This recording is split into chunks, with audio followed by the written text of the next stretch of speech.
PDKs are currently available as new units. They don't currently have rebuilt units that they can sell. So if you have a 991 and you have a PDK failure, you're more than likely going to have to buy a brand new unit. The unit that I have on the floor here, they are about 40K, and that's not bad. You know, you got to remember these vehicles are expensive cars. There's nothing cheap about a Porsche 911 Turbo S.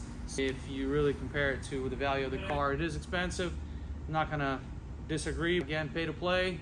You have this car, you want the awesome technology, you want them to shift fast. Well, prepare to have problems with complexability of these units. That's the thing. That's why I'm a big fan of manual transmissions, because you just shift and that's it. The only thing that can go wrong is what you do to it.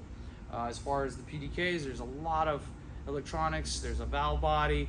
You have your displacement sensors. You have your speed sensors that failed. There's so many different things that can go wrong. This one had issues. It came from another place. They put a mechatronics unit in it, which is this unit here. However, this was not the problem because it originally had mechanical faults for this mechatronic unit. Easy to misdiagnose if you're not familiar with how these work.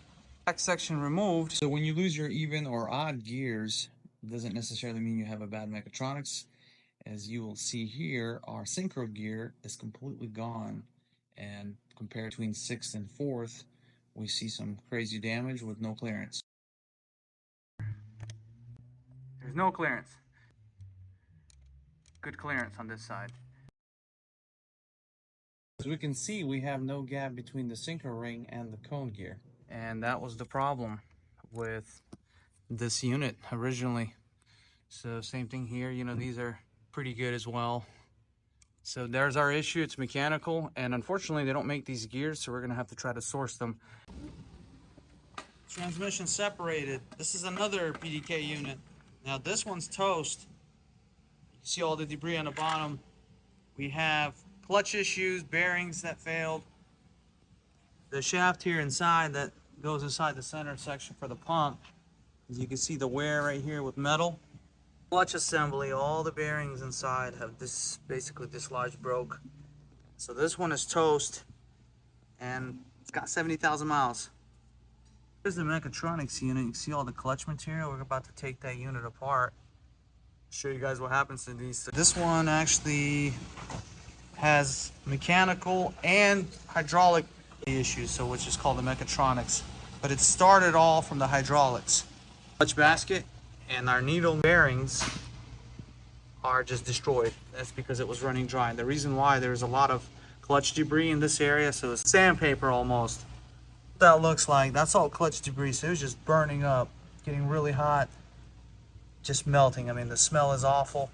So this oil probably was never changed in the case, in the cassette area or the hydraulic side.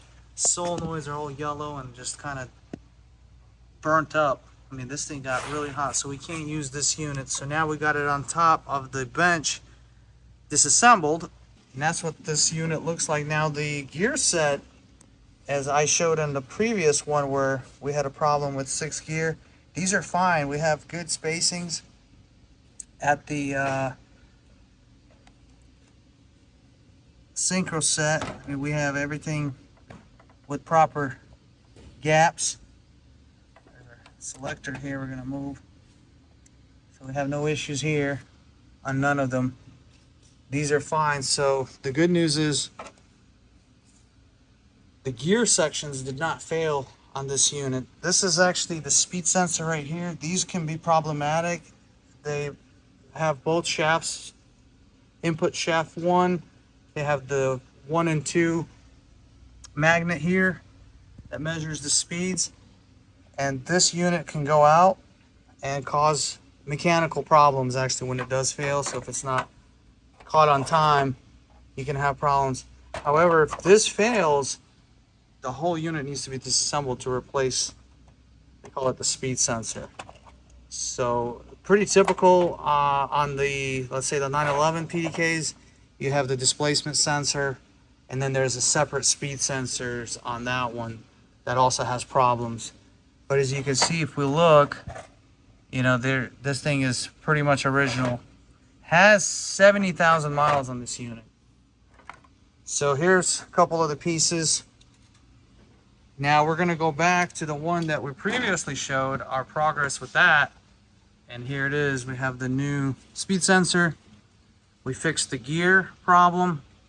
All our gears are now in order. We don't have the issue with 6th gear anymore.